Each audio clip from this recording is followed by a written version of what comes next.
Assalamualaikum warahmatullahi wabarakatuh. Perkenalkan, nama saya Muhammad Islami Pasa dengan NIM H5401241021.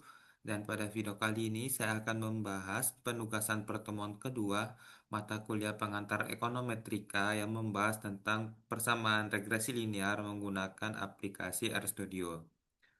Nah, jadi tanpa berlama-lama lagi langsung saja kita masuk ke pembahasannya. Jadi pertama saya ingin menjelaskan terkait dengan apa sih regresi linear sederhana itu. Jadi balik lagi, regresi linear sederhana itu adalah suatu metode yang digunakan untuk menaksir atau meramal nilai rata-rata satu variabel atas dasar nilai yang tetap dari variabel-variabel lainnya. Jadi langsung saja saya akan share screen terlebih dahulu.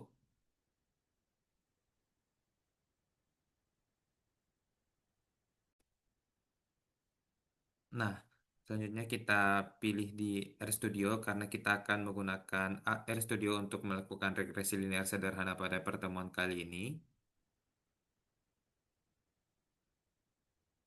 Nah, setelah muncul tampilan seperti ini, setelah muncul tampilan seperti ini di layar, maka langkah selanjutnya akan kita lakukan yaitu klik file di pojok kiri atas ini, lalu kita pilih import dataset, terus pilih from Excel.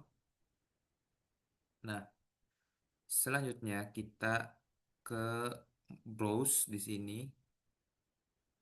Nah, setelah kita browse, maka kita cari file tugas yang telah kita simpan sebelumnya. Wait. Nah, ini dia.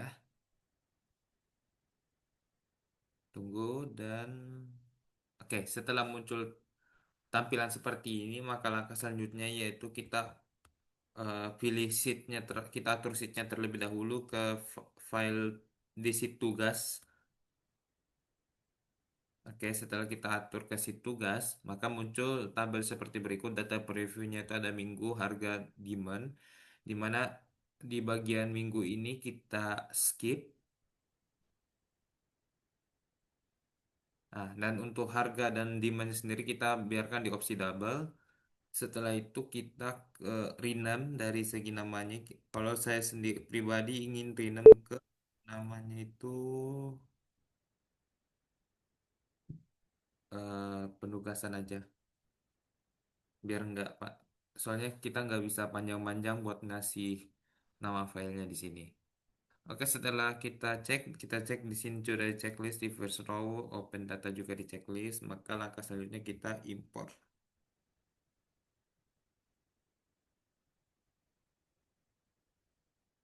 Nah, setelah kita import maka akan muncul tampilan seperti ini, maka kita selanjutnya kita pencet ini tanda panah di kiri atas, terus pilih R-script. Nah, sekarang kita akan mengetik dari rumus ataupun coding-coding kode-kode yang harus kita masukkan di dalam RStudio ini. Jadi pertama kita di baris pertama kita ketik nama model, terus kita ini di sini, terus hmm, terus LM dalam kurung Y ini X, nama data.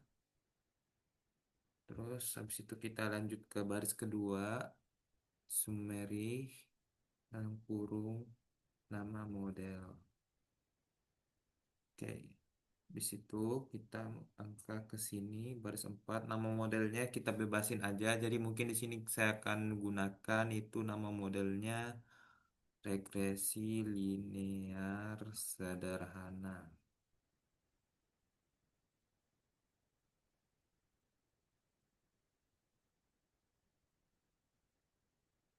Terus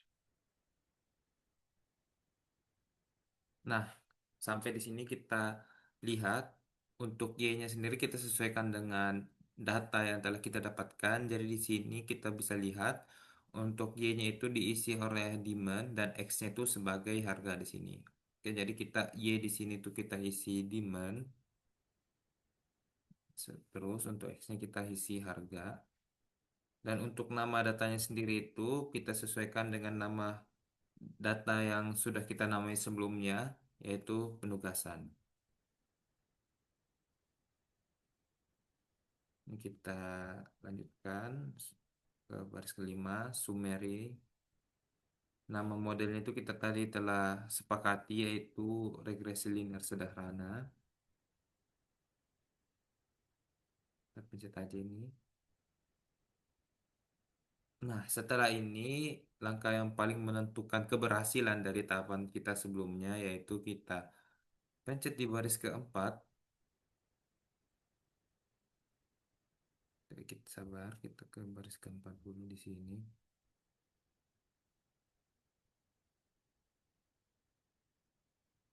Oke, kita empat, terus kita pencet run. Apakah biru? Yes.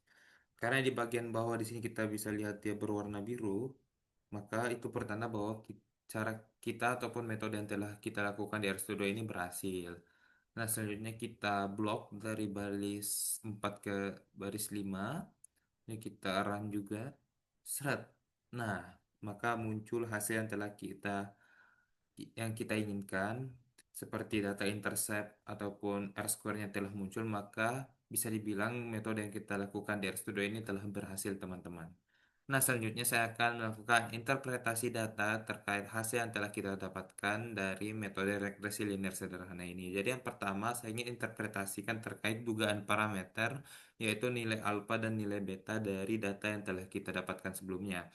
Jadi kita bisa lihat di sini untuk nilai alfanya sendiri, kita lihat di nilai estimate intercept yang ini, yaitu yaitu di tertera 1963,58 sekian, di mana kita bisa simpulkan bahwasannya rata-rata nilai permintaan per unit ketika besarnya harga adalah nol itu adalah 1964,58 unit.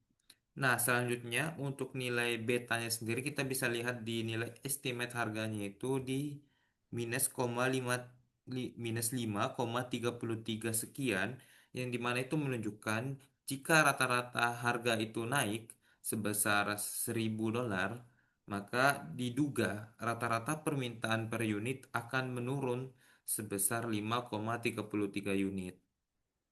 Nah, setelah kita dapat menentukan dugaan parameternya, maka kita melangkah ke koefisien determinasi. Nah, koefisien determinasi ini ditandai di sini di R square, yaitu sama dengan 0,53317, di mana ketika kita konversi ke nilai persen, maka kita dapatkan hasil 53,17%.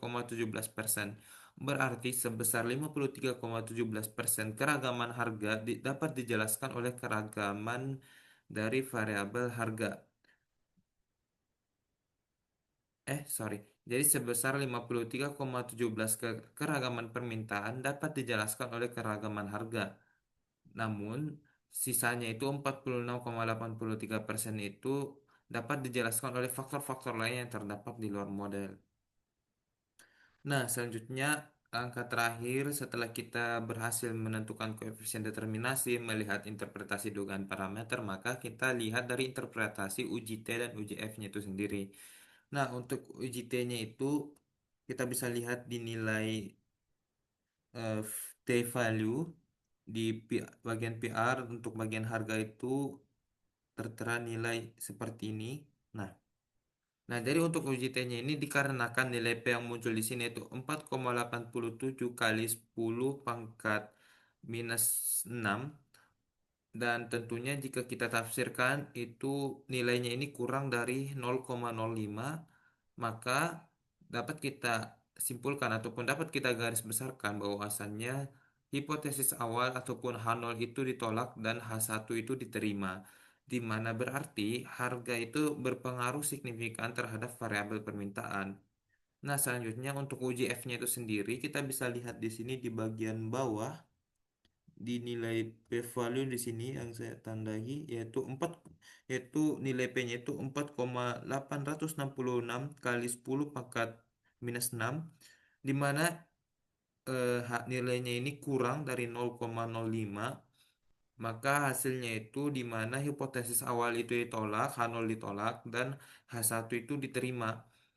Maka variabel harga, dan jika ada dua variabel lain, maka secara bersama-sama itu dapat mempengaruhi secara signifikan terhadap variabel permintaan.